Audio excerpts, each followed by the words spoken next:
अस्सलामु अलैकुम रहमतुल्लाहि व बरकातुहू।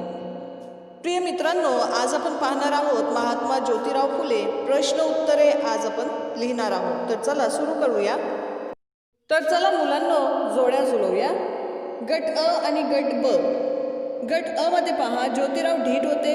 ज्योतिरावांना गोरगरिबांच्या कल्याणाची तळमळ होती। गट ब मध्ये ज्योतिरावांनी मारेकरांना रात्रीच्या शाळेत प्रवेश दिला। मारेकरांच्या पाहून ज्योतिराव गडबडले नाही। तर उत्तर असे आहे, ज्योतिराव ढीठ होते म्हणजेच मारेकऱ्यांना पाहून ज्योतिराव गडबडले नाही। ज्योतिरावांना गोरगरिबांच्या कल्याणाची तळमळ होती म्हणजे ज्योतिरावांनी मारेकरांना रात्रीच्या शाळेत प्रवेश दिला। पुढचा प्रश्न पहा, कोण कोणाला म्हणाले ते लिहा। माझं सारं आयुष्य तुमच्यासाठीच आहे।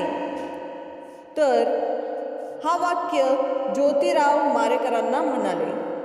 तात्यासाहेब, आमचा गुन्हा पोटात घालावा असे मारेकरी ज्योतिरावांना म्हणाले।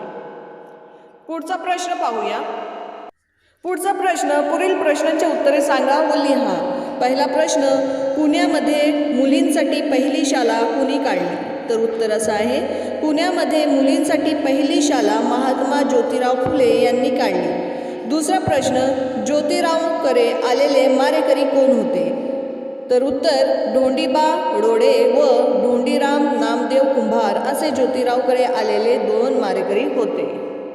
पुढचा प्रश्न, ज्योतिरावांच्या बोलण्याचा मारेकरांवर कोणता परिणाम झाला? तर ज्योतिरावांच्या बोलण्याने मारेकरांच्या हातातली हत्यारे गळून पडली, ते भानावर आले, त्यांची चूक त्यांना कळली, ते ज्योतिरावांच्या पाय पडले, त्यांनी ज्योतिरावांशी माफी मागितली।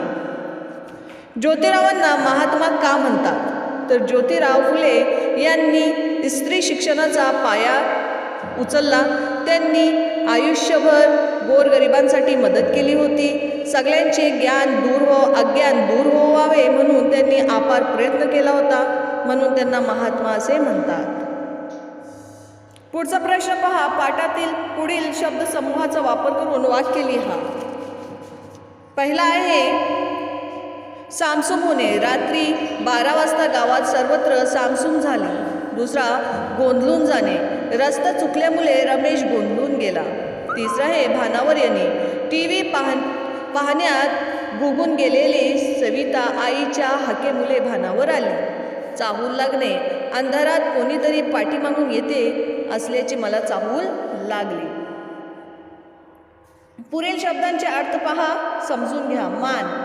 मान शरीराचा अवयव, मान सन्मान आदर,